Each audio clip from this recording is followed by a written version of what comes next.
Después de que mi hermana me robara el novio otra vez, recurrí al hombre que ella había amado en secreto durante 5 años. Genoveva siempre me había considerado como su rival. Juguetes, vestidos, atención. Y ahora, hombres. En una ocasión, me observó a los ojos y sonrió.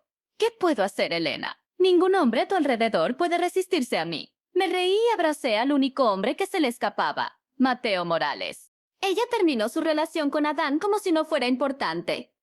Solo salimos un mes, dijo mientras movía su batido. ¿No es eso lo habitual? Yo tomé mi café. Me enviaste esas fotos y lo llamaste amor verdadero. Ella ni siquiera se inmutó. Adán nunca fue realmente mío. Era atractivo, brillante y rico. Me utilizó como un escudo para mantener a otras chicas alejadas. Nuestra relación se hizo pública un día antes de que ella lo reclamara.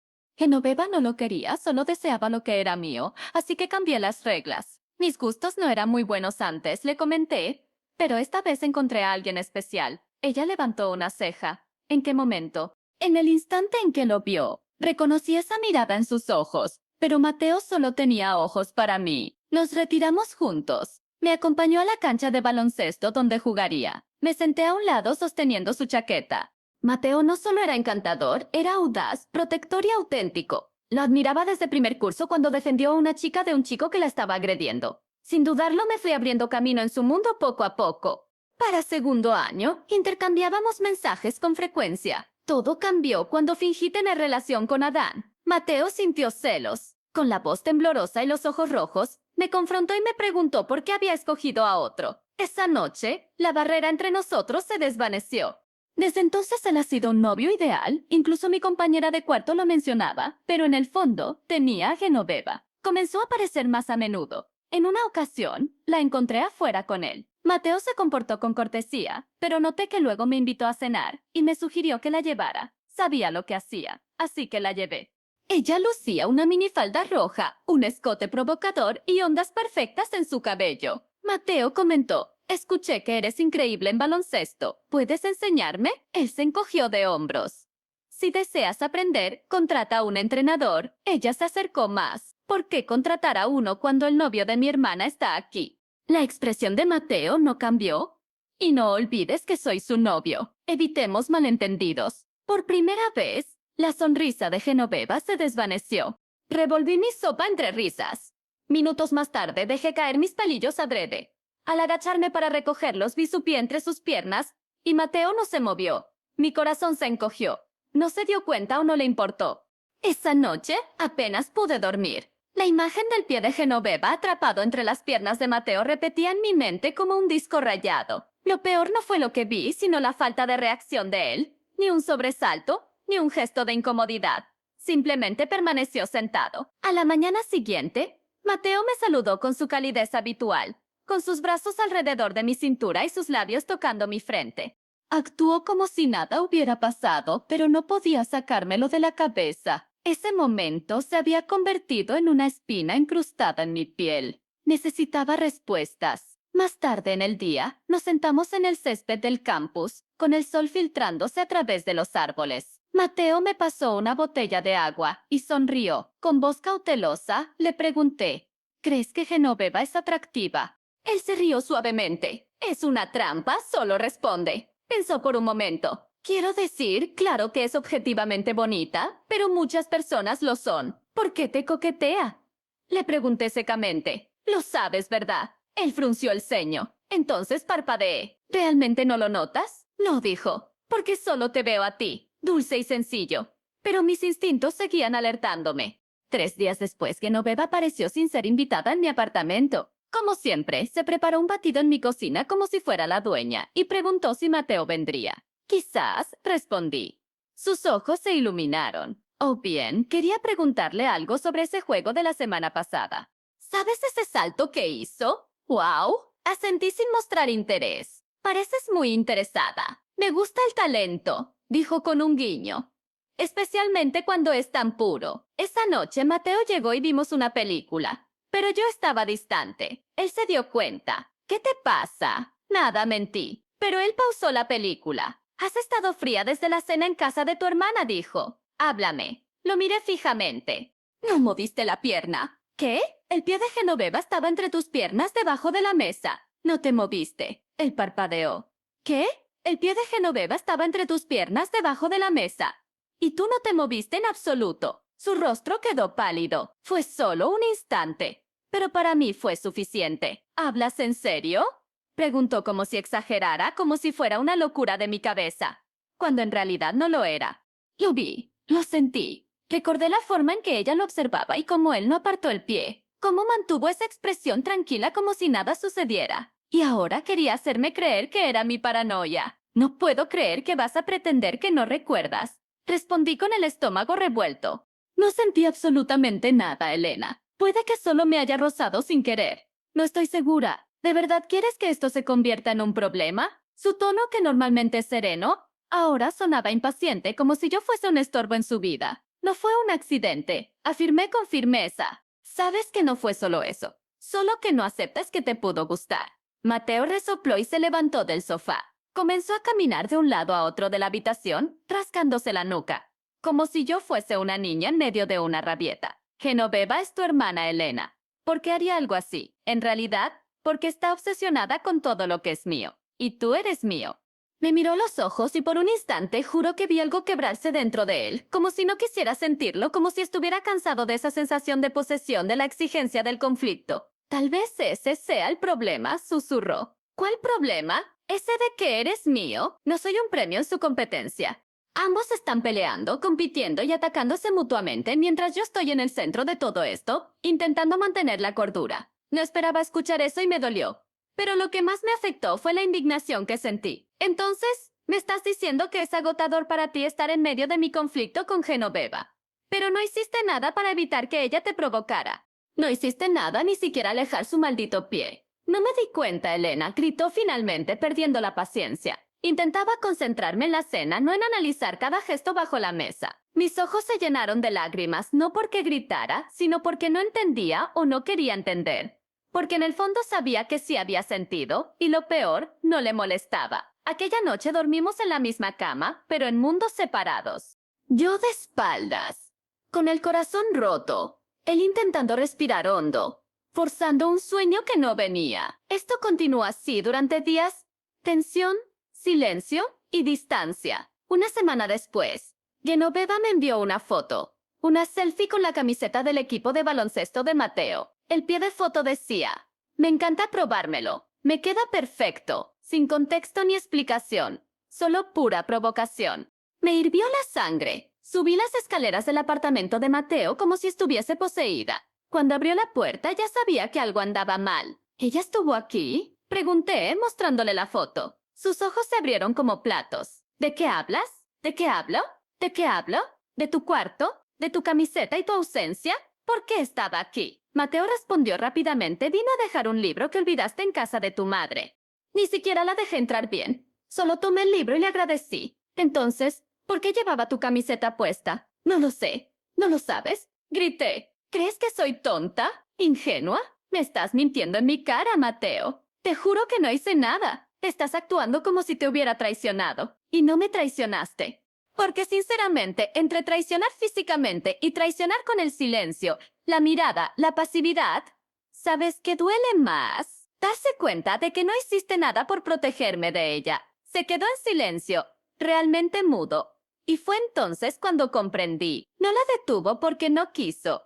Esa noche no lloré. Por primera vez en meses no lloré por él. En su lugar escribí. Escribí sobre lo que ella le hizo a Adán, sobre lo que hizo conmigo. Documenté todo con fechas, capturas, conversaciones, historias. Armé un expediente completo, sin filtros ni piedad. Luego fui a buscar a Adán. Me recibió con una sonrisa cínica, como si ya supiera la razón. Pero cuando le mostré todo, su expresión cambió. Mateo, ¿verdad? Dijo con frialdad. Veamos cuánto aguanta cuando la presión caiga sobre él. La semana siguiente, Genoveva perdió el patrocinio del club de patinaje. Alguien envió un compendio de sus comentarios desagradables sobre otras atletas, los coqueteos forzados y videos donde decía que solo se acercaba a hombres adinerados. Adán comenzó a salir con una de las amigas de Genoveva y se aseguró de publicar fotos de todos los lugares a los que había ido con ella antes. Y Mateo, él fue invitado a dar una charla sobre ética y trabajo en equipo. Con mi perfil falso, envié capturas de las conversaciones entre él y Genoveva el mismo día, haciendo que todo pareciera una trampa orquestada por ambos. La charla fue cancelada. Al final de la semana, él me buscó. ¿Por qué, Elena? ¿Por qué me haces esto? Sonreí porque me cansé de ser la tonta de la historia. Se quedó ahí parado frente a mí, con los hombros caídos y el orgullo herido. Llevaba la chaqueta gris que siempre me prestaba cuando tenía frío, pero ahora parecía demasiado pesada para él. Estaba pálido, como si finalmente comprendiese que no era inmune a las consecuencias y que yo ya no era la chica ingenua que siempre daba el beneficio de la duda. «Destruiste mi reputación», dijo en voz baja, casi como un grito de auxilio. No respondí. Tú destruiste eso solo al elegir no tomar una postura, al preferir el silencio conveniente en lugar de la lealtad.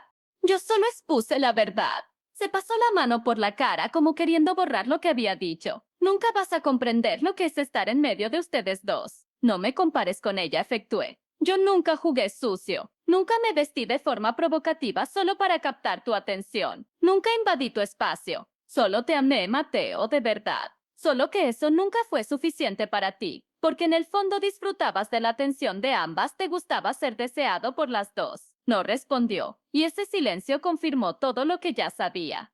Me di la vuelta y cerré la puerta. No la azoté, ni grité, simplemente la cerré con la serenidad de quien por primera vez está al mando. En los días posteriores, todo el campus parecía estar al tanto de mi situación. Alguien publicó en el foro de la facultad un hilo con fotos de mi expediente, el mismo que se envía al coordinador del equipo de baloncesto, a los atletas becados y a todos los que formaban parte de la imagen ideal de Mateo Morales, quien era considerado un modelo de integridad y lealtad. La realidad es que disfrutaba de la atención que mi hermana le brindaba y respondía a sus coqueteos con sonrisas confusas. No decía que sí, pero tampoco se mostraba en desacuerdo, y cuando la cosa se volvía más tensa, simplemente actuaba como si nada hubiera sucedido, como si ser pasivo significara ser inocente, pero no lo era. Genoveva se enfureció. Comenzó a lanzar indirectas en sus redes sociales, queriendo hacerse la víctima, diciendo que había personas envidiosas intentando arruinar mi carrera. Siento pena por quienes viven a la sombra de otros. Y por supuesto la típica frase de que las mujeres que compiten por hombres pequeños solo merecen sobras quería jugar conmigo. No sabía que yo apenas comenzaba. Contacté a una bloguera de chismes de la ciudad, una de esas que adoraba destapar los secretos de atletas y jóvenes influyentes. Le envié material, ofrecí audios, fotos, y como punto culminante, le mandé un video de Genoveva provocando a Adán en una fiesta del pasado, cuando aún salía con otro chico. Ese video nunca había sido público, pero ahora estaba en manos correctas. 3 días después, el nombre de Genoveva se convirtió en un tema candente en la localidad. La gente empezó a hablar sobre los entresijos del patinaje, cómo humillaba a sus colegas, cómo utilizaba relaciones para escalar socialmente y cómo trataba a empleados y rivales con la misma sonrisa dulce que exhibía frente a la prensa. Mateo intentó disculparse otra vez. Le envió flores, escribió cartas, apareció en la entrada de mi departamento con una caja repleta de nuestros recuerdos, entradas de cine, cartas antiguas y una blusa que había guardado. Pero ya era demasiado tarde. ¿Solo te arrepientes porque todo se ha desmoronado?, le dije con firmeza. Si nadie hubiera descubierto nada, seguirías a su lado, fingiendo que no veías nada. Y eso es aún peor que la traición. Eso es cobardía. Él lloró por primera vez verdaderamente, y curiosamente, eso no me conmovió. Solo me dio más confianza en que estaba en el camino correcto. Poco a poco, mi vida comenzó a transformarse. El dolor dio paso a una nueva determinación. Empecé a concentrarme más en mi proyecto de tesis. Reanudé mi beca de iniciación científica y me uní al equipo de debate de la facultad. La gente comenzó a mirarme de otra manera. Ya no como la hermana de Genoveva o la novia de Mateo, sino como Elena, la chica que fue traicionada, pero que se levantó, la chica que no perdonó lo imperdonable. Y cuando fui invitada a representar a la universidad en un evento internacional de jóvenes líderes, ¿adivinas quién apareció en mis mensajes directos? Adán, felicitándome. Siempre supe que eras más fuerte que todos nosotros juntos. Respondí con un simple gracias, ya que no necesitaba aprobación, menos aún la suya. Lo que realmente necesitaba era terminar lo que había comenzado. Genoveva todavía era la favorita de algunos patrocinadores que querían limpiar su imagen, pero sabía que escondía secretos oscuros. Y ahora, con mi nuevo círculo de contactos, tenía acceso a información que antes nunca hubiera podido conseguir, incluyendo un viejo caso que había sido silenciado sobre un entrenador casado. Pero esa parte la contaré más adelante porque el juego seguía en marcha y esta vez sería ella quien perdería todo. Era consciente de que para derribar a Genoveva de una vez por todas necesitaba ser muy cuidadosa. No bastaba con revelar escándalos públicos. Ella era experta en sortear crisis con su carisma entrenado, las lágrimas en el momento justo y discursos sobre las presiones del mundo competitivo y errores de juventud.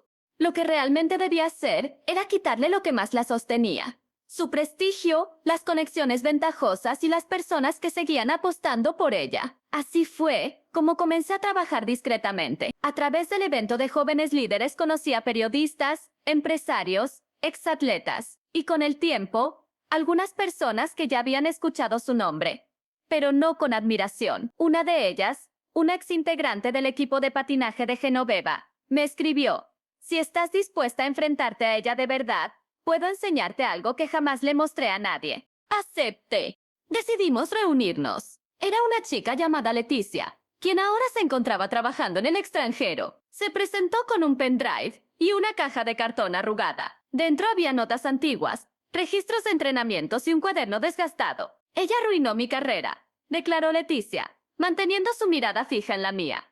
Me empujó durante un entrenamiento, me caí y me rompí el ligamento. Afirmaron que fue un accidente, pero ella se rió después. No lo he olvidado. El video de mi caída estaba en el pendrive. La cámara no mostraba el rostro de Genoveva, pero documentaba su trayectoria cruzándose sospechosamente frente a Leticia justo cuando comenzaba su maniobra. Al fondo había una risa ahogada que reconocí como la de ella. Leticia nunca había mencionado eso por temor a ser vista como envidiosa o a sufrir represalias. Pero ahora, habiendo visto todo lo que había hecho, decidió confiar en mí, agró el material, agradecí y lo guardé con delicadeza. Sin embargo, no planeaba hacerlo público todavía. Necesitaba algo más contundente, algo que cerrara el capítulo de una vez. Y ahí fue donde entró el entrenador. Recuerdo que hace años, mi madre descubrió que Genoveva estaba recibiendo tratamientos especiales por parte de un entrenador del club. En esa ocasión, ella negó todo, por supuesto. Dijo que era envidia y que querían hacerle daño. Pero había rumores, miradas extrañas e incluso una vez la vi recibir un toque en el hombro de una manera que parecía muy íntima para ser solo profesional. Ahora, con mi nueva red de contactos, decidí buscarlo. Me tomó tiempo, pero finalmente encontré al hombre. Estaba alejado del mundo del deporte, divorciado y viviendo en otra ciudad. Y para mi sorpresa, estaba dispuesto a hablar. Era menor en ese entonces, comentó Elena mirando al suelo, pero me influenciaba como si tuviera 30 años. Sé que eso no lo justifica. Cometí un error. Ella sabía lo que hacía, pero yo era el adulto y fallé. Todo quedó en silencio por un acuerdo. Me mostró el contrato. Era una especie de rescisión amistosa con una cláusula de confidencialidad que contaba con la firma de la directiva del club. Tomé fotos, grabé su testimonio y guardé todo, pero aún no moví ninguna pieza. Mientras tanto, Genoveva continuaba publicando fotos sonriendo en cafés elegantes, aparentando una tranquilidad que no se alineaba con quien realmente era. Una semana antes estaba gritándome por teléfono diciendo: «Nunca llegarás a mi nivel, Elena». Nunca. Por su parte, Mateo desapareció, se esfumó de las redes y del entorno social. Escuché rumores sobre su depresión, que había perdido la beca y que lo habían apartado del equipo de baloncesto tras la exposición pública. No me alegraba por eso, pero tampoco me sentía mal. Él eligió su bando y su silencio fue la estocada final.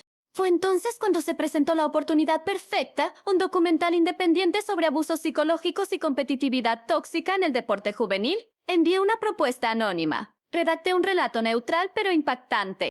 Incluí fragmentos de la entrevista con Leticia, imágenes del video de mi caída y el testimonio del entrenador. Lo aceptaron. El documental se lanzó 2 meses después. Ningún nombre fue mencionado explícitamente, pero quienes conocían el entorno sabían a quién se referían. La reacción fue devastadora. Las marcas comenzaron a alejarse de Genoveva, primero de manera sutil y luego abierta. El club donde entrenaba emitió un comunicado anunciando que llevaría a cabo una investigación interna sobre antiguos entrenadores. La Federación de Patinaje anunció una reevaluación de las medallas obtenidas por atletas implicados en conductas poco deportivas. Aunque su nombre no fue mencionado oficialmente, el silencio de Genoveva, que siempre había sido tan vocal y llena de opiniones, resonaba más que cualquier palabra. Intentó desmentirlo, publicó videos afirmando que era producto del machismo estructural y de que las mujeres fuertes siempre eran atacadas, pero nadie le creyó, ya que sus excompañeras comenzaron a hablar. Una por una aparecieron en los comentarios, en las historias, en entrevistas, todas con relatos similares, competencia desleal, sabotaje, ofensas, humillaciones disfrazadas de bromas y, por supuesto, manipulación emocional. En cuestión de días, Genoveva pasó de ser un ícono juvenil a una persona no grata, y yo solo observé. Comía mis tostadas con mermelada, estudiaba, vivía, me reconstruía, y por primera vez en años, respiraba sin temor. Ella me había robado tanto, amigos, relaciones, autoestima, pero no pudo arrebatarme mi verdad ni mi fortaleza. Y ahora, todo lo que había construido sobre la mentira se desmoronaba como un castillo de arena ante la marea de la realidad. Y yo era esa ola. Cuando vi la imagen de ella sentada sola en la parte trasera de un café, usando una gorra para ocultar su rostro y los lentes oscuros que antes lucía con orgullo, supe que Genoveva estaba destruida no en su cuerpo ni en su apariencia porque siempre tuvo vanidad de sobra, sino quebrada donde más dolía. En su orgullo, las risas se habían desvanecido, las invitaciones se habían evaporado, las marcas que alguna vez se arrodillaban ante ella, ahora pretendían que nunca había existido. Aún intentaba mantenerse activa en las redes, pero los comentarios eran despiadados. ¿Cuántas caídas provocaste para llegar a esa posición? Sabía que había algo turbio en esa carita de ángel, reina de la manipulación. Peor que el silencio de Mateo fue su arrogancia. Y fue en ese silencio que él también se hundía. Supe por una amiga en común que Mateo había regresado a vivir con sus padres. Su padre lo trataba como un fracasado, y su madre se pasaba llorando todos los días, diciendo que era solo una fase. No quería salir de casa y rechazaba cada invitación. Eliminó todas las fotos de su Instagram y se esfumó. Confieso que en ocasiones me cuestionaba si todo esto era demasiado, si había cruzado una línea, pero después recordaba todas esas noches en las que lloré mientras ellos dos estaban rodeados de mentiras y escepticismo. Rememoraba el sufrimiento de ver a mi hermana riendo de mi dolor mientras usaba a mi pareja como un trofeo. Recordaba la expresión de Mateo cuando sugirió que tal vez el problema era yo. No había cruzado la frontera. Ellos nunca imaginaron que alguien como yo tuviera el valor de ir a algún lugar. Y sí, fui más allá del sufrimiento, superé el resentimiento y escalé las expectativas que ellos habían construido para mí. La hermana opacada, la que vive a la sombra, la que siempre traga su dolor. Esta vez, yo era la protagonista y aún tenía una carta bajo la manga, porque mientras todos criticaban a Genoveva por lo que vieron en el documental, había una historia detrás que nadie conocía, una que guardé hasta el momento apropiado. Y ese momento llegó cuando en una rueda de prensa coercitiva, ella decidió llorar. Cometí errores. Todos lo hacemos, pero me están juzgando por rumores, por celos, por ser mujeres incapaces de aceptar que otra mujer brille. Esa fue la provocación. Cogí mi teléfono, abrí el video y lo publiqué. Era antiguo, una grabación que Adán hizo sin que ella lo supiera en una de las fiestas cuando trató de terminar con ella. En el video, Genoveva decía, ¿de verdad crees que me gustabas? Solo quería ver la expresión de Elena al enterarse. Siempre fue ridícula. Se arrastra por migajas. Al menos ahora comprende lo que es perder. En menos de 20 minutos, el video se volvió viral. No se trataba de deportes ni de belleza, sino de carácter sobre el hecho de confesar que arruinó a otra persona intencionalmente por placer, por envidia, por puro sadismo. Y en esta ocasión, ni las feministas de Instagram pudieron defenderla porque la verdad, cruda y descarnada, estaba ahí. Genoveva nunca solicitó justicia, nunca fue víctima. Ella era el arma y ahora se ahogaba en su propio veneno. Los días posteriores recibí cientos de mensajes. Algunos me llamaron valiente y otros cruel. No respondí a ninguno porque en realidad no hice esto para recibir aplausos. Lo hice por mí y por todas las veces que me hicieron sentir silenciada, menospreciada y traicionada por aquellos que decían quererme. Y en medio de esta confusión, hubo un momento curioso. Mateo me llamó. No contesté de inmediato. Permití que su mensaje se fuera al buzón, y cuando escuché su grabación, casi me detuvo el corazón. Elena, sé que probablemente me odias y con razón, pero necesito decirte que a pesar de todo, me hiciste dar cuenta en quién me había convertido. Permití que las cosas sucedieran. Fui débil y al final te perdí. Perdí todo, pero quería que supieras que aunque no me lo merezco, aún te amo. Terminé el audio a pesar de que mi mano temblaba. No lloré, no contesté y no guardé su número porque en ese instante comprendí que él no me amaba. Amaba a la Elena que aceptaba todo en silencio, la que esperaba al lado de la cancha con la chaqueta en la mano, la que sonreía mientras la borraban lentamente. Y esa Elena ya no existe. Pasaron los días y no se calmó el escándalo. Si Genoveva pensaba que Internet olvidaría rápidamente, estaba muy equivocada. El video continuó circulando, ahora con análisis en canales de opinión, podcast comentando la manipulación emocional que me impuso, e incluso un hilo viral titulado «Cómo destruir a tu hermana en 5 pasos». Un estudio de caso sobre Genoveva. Parece cruel y lo es, pero es un reflejo exacto de lo que me hizo durante años. Solo que esta vez no había a dónde huir. Ella intentó desvanecerse, se alejó de las redes, desactivó comentarios y evitó los eventos sociales. Pero cuando construyes tu identidad sobre una imagen pública, el silencio se convierte en un grito. Las marcas rescindieron contratos, los clubes se negaron a reintegrarla. Hasta los compañeros que antes la defendían solo buscaban mantener distancia. Y fue entonces cuando comenzó lo más irónico de todo. Ella intentó acercarse a mí. Sí, la misma Genoveva que solía reírse de mis sufrimientos, que se burlaba de mí y que robaba a mis novios como si fueran trofeos. Apareció en la puerta de mi apartamento. No tocó ni envió un mensaje previo, simplemente apareció.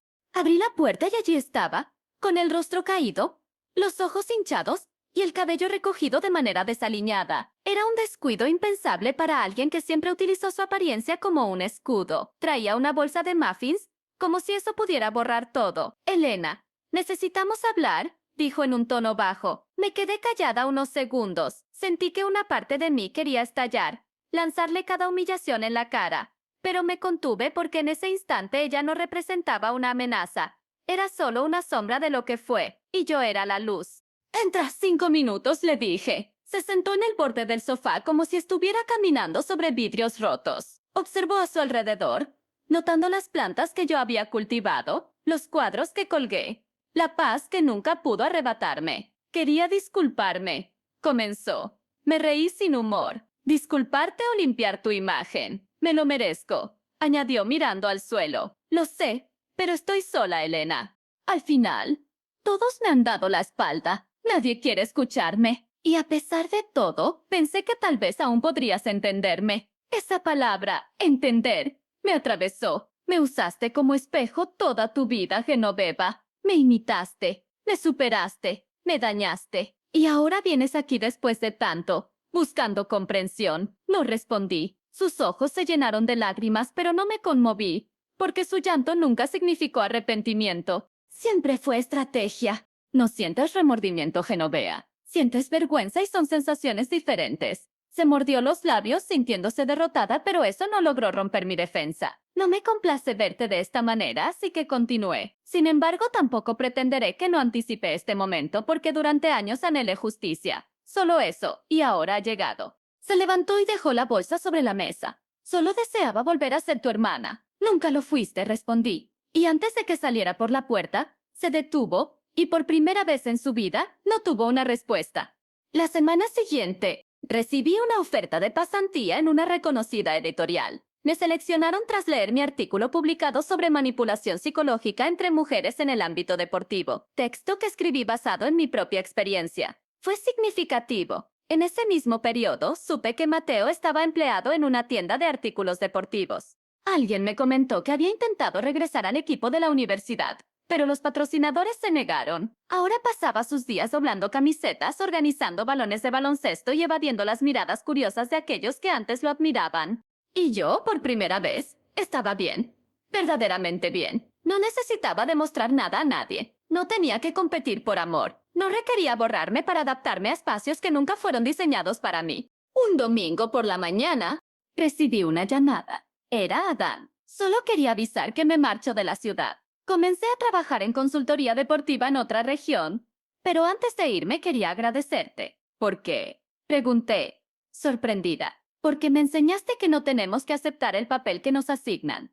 No solo te desquitaste por ti, salvaste a muchas personas del veneno de Genoveva, incluyéndome. Sonreí, colgó, y en ese silencio que siguió a la llamada sentí algo dentro de mí tomar su lugar. El dolor se desvaneció, al igual que la ira. Lo que quedó fue la certeza de que sobreviví, y más que eso, triunfé. Pero lo más crucial fue que nunca más permitiría que alguien decidiera mi valía en función de su conveniencia. Soy Elena y nadie borrará mi nombre. La vida como siempre. Continuó avanzando, no rápidamente, pero con determinación. Los pasillos de la universidad, que antes eran un escenario de mis inseguridades, ahora se habían transformado en un escenario de mi libertad. La gente me saludaba genuinamente. Los profesores pronunciaban mi nombre y ya no andaba con los hombros encorvados. Había recuperado mi autonomía. Una mañana, mientras cruzaba el patio con mi cuaderno y los auriculares puestos, recibí un mensaje que me hizo detenerme en medio del camino. Era de la coordinadora del centro académico. Elena, fuiste nominada para representar a la universidad en el Congreso Internacional en Lisboa.